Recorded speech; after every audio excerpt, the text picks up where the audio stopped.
ৰাইজলৈ মোৰ শ্ৰদ্ধা আৰু প্ৰণাম নিবেদিছোঁ। মোৰ প্ৰথম এই অনুষ্ঠানটোৰ লগত মই জড়িত হৈছোঁ। মোৰ প্ৰথম অনুভৱ আৰু মোৰ প্ৰথম এক্সপিৰিয়েঞ্চ। বেয়া লগা নাই, বেয়া বুলি নকওঁ, খালি অকণমান গৰমৰ কাৰণে অসুবিধা পোৱা নিচিনা লাগে, বাট একো নাই, চলি যায়। কয় ন কষ্টৰ ফল সদায় মিঠা, আমি এটা কথাকে শুনি আছোঁ তেতিয়াৰ পৰা, কষ্টৰ ফল মিঠা, কষ্টৰ ফল মিঠা।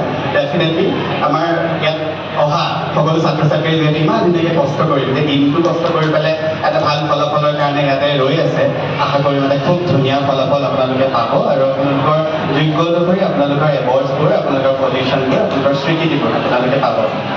আচলতে গুৰু শব্দটো বহুত ডাঙৰ আৰু সেইখিনিৰ যোগ্য মই এতিয়া হৈছোঁ নে নাই নাজানো। মোতকৈ বহুত বয়সস্থ প্লাছ বয়োজ্যেষ্ঠ, বয়সস্থ নহয়, আই এম এক্সট্ৰিমলি চৰি, বয়োজ্যেষ্ঠ আৰু মোতকৈ বহুত গুণীজ্ঞানী ব্যক্তিসকল আছে। তেখেতসকলৰ সন্মুখত একেবাৰে মই নিমিত্ত।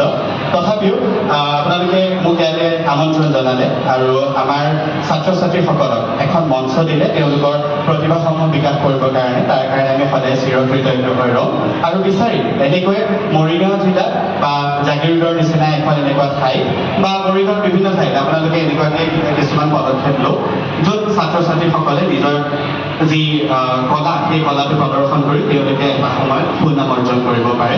আৰু JRD, thanks to all the team of JRD, তেওঁলোকে ইমান ধুনীয়াকৈ অৰ্গেনাইজ কৰিছে আৰু সেইটোৱে মই এইটোৱে বিচাৰিম যে JRD কেৱল জাগিৰোডতে সীমাবদ্ধ নাথাকক, অকল ভাল আৰু কিবা এটা ল'ৰা ছোৱালীসকলে নাচিলেই নহ'ব, চাৰ্টিফিকেট নহ'লে ট্ৰফিটো পালেই নহ'ব, তেওঁলোকে যাতে আৰু কিবা এটা এক্সপ'জ কৰিব পাৰে, আপোনালোকে সেইখিনি অপৰচুনিটি দিয়ক, আপোনালোকে সেইখিনি কৰক। যেনেকৈ আপুনি কৈছিলে স্কলাৰশ্বিপৰ কথা, আমাৰ নাচৰ লগত জড়িত বহুত মানুহে এইটো গমেই নাপায়, এটা স্কলাৰশ্বিপ থাকে, আমাৰ কিছুমান আৰ্ট এণ্ড কালচাৰ লগত ৰিলেটেড কিছুমান ডিপাৰ্টমেণ্ট থাকে।